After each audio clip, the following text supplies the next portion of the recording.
Ah, good morning mga lodi. Ay, nakahuli din kami ng banak. Ayo.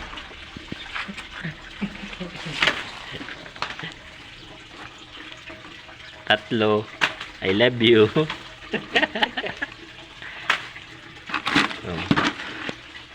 Ganun kalaki. Dalawang dangkal. Isa. Dalawang dangkal. May 1 kilo to.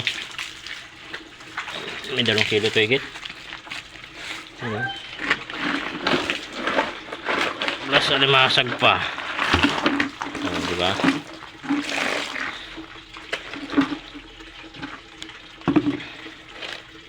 Ayos. May huli oh.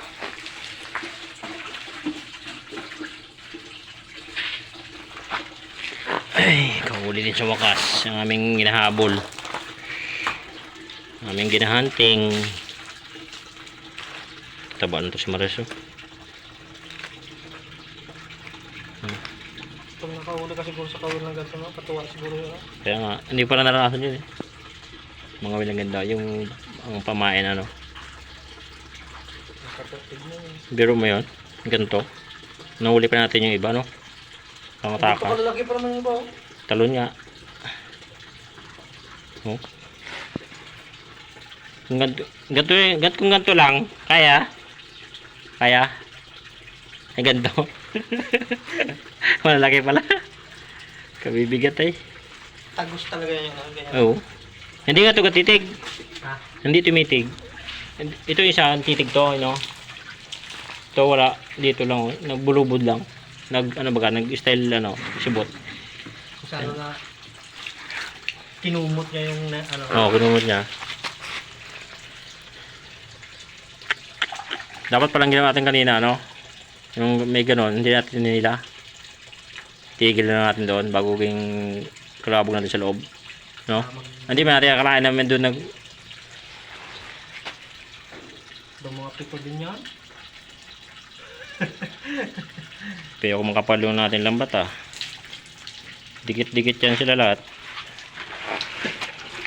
Pero kung yung isa dala natin yun, kuha natin yun. No? Ay, hindi. Ito lang siguro. Kung paspasan. Kasi magabangga yun eh. Pag gipit na. Tapos malusog dyan. Oo. Maano na sa bulsa. Pero ito, medyo mabilis kasi yung mahila yung ating lambat. Magaan eh.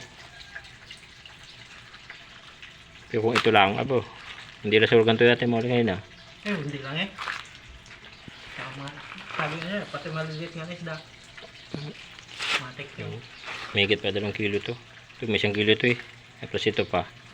Mga 800 grams ang isa. Medya. Higit.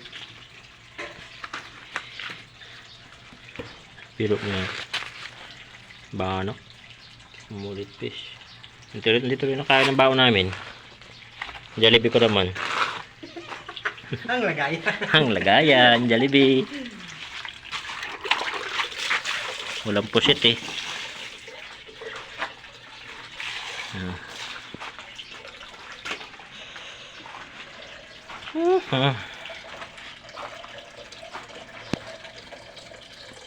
Ito yung pre. Ang mangyari hati natin. Tagisa tayo. Mahati. Tibay no. Hati na naman ito si Marias. Tikim din ng ulam sa wakas. 2 linggo.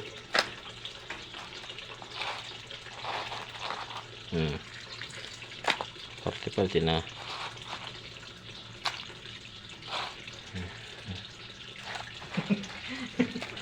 Ang sister, nakalimutan ng balde. Oo pala no.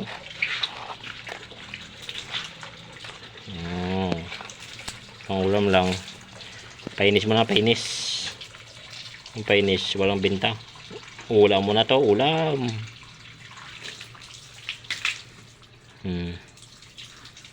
Palos to.